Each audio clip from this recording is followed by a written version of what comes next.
Before her, building stood still. After her, architecture began to move. She was bold, radical, uncompromising, an architect whose imagination reshaped cities across the world.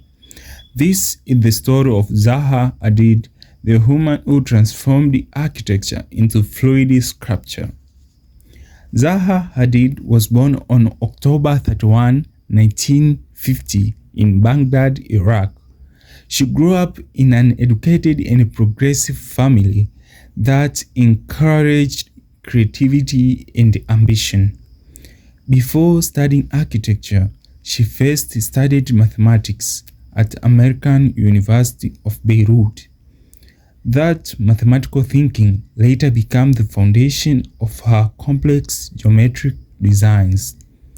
In 1972, she moved to London to study at Architectural Association School of Architecture, one of the world's most experimental design schools.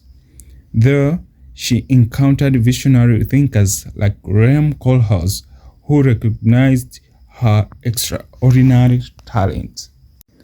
In 1980s, Zaha Hadid became famous for design that seemed impossible to build. Her drawings looked more like futuristic painting than architecture.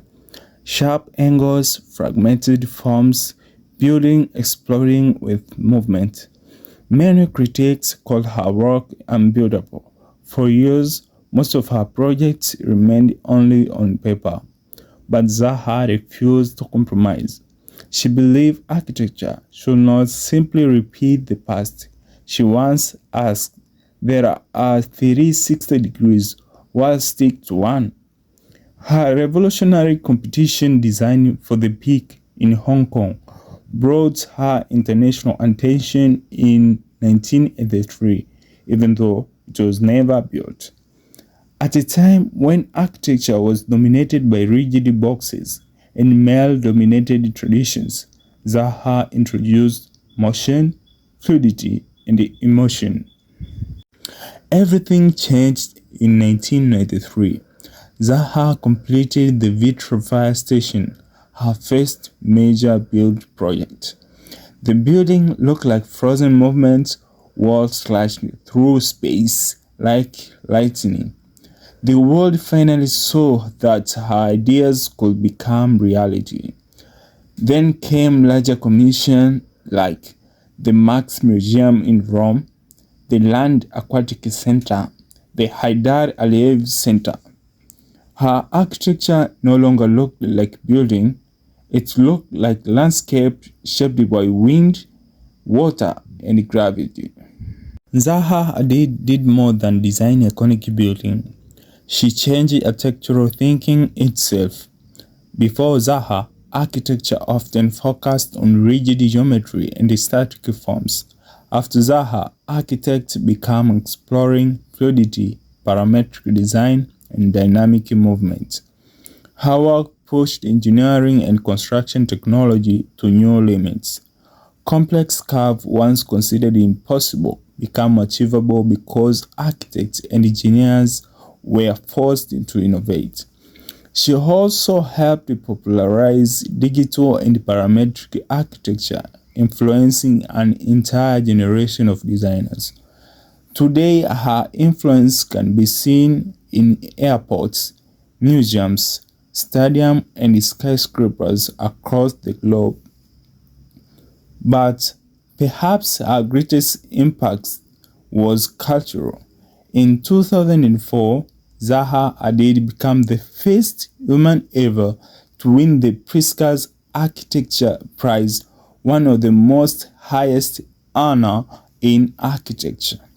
She shattered barriers in profession long dominated by men. To many young architects, especially women and designers from outside the Western world, Zaha became proof that radical ideas could change history. But Zaha was also controversial. Some critics argued her building prioritized the form over function. Others claimed her architecture ignored local context or became too extravagant. Yet, even her critic admitted one thing: Zaha Hadid forced architecture to evolve. She challenged comfort zones, she questioned limits, and she proved that architecture could become art, motion, and emotion at the same time.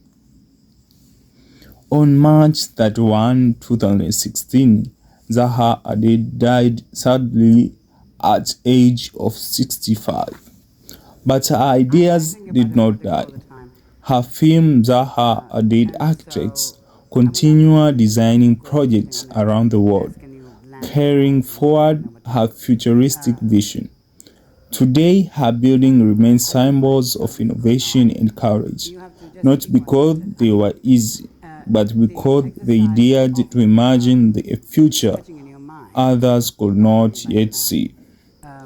Zaha Hadid did not simply design building, she redesigned possibility itself, and in doing so, she changed the language of architecture forever.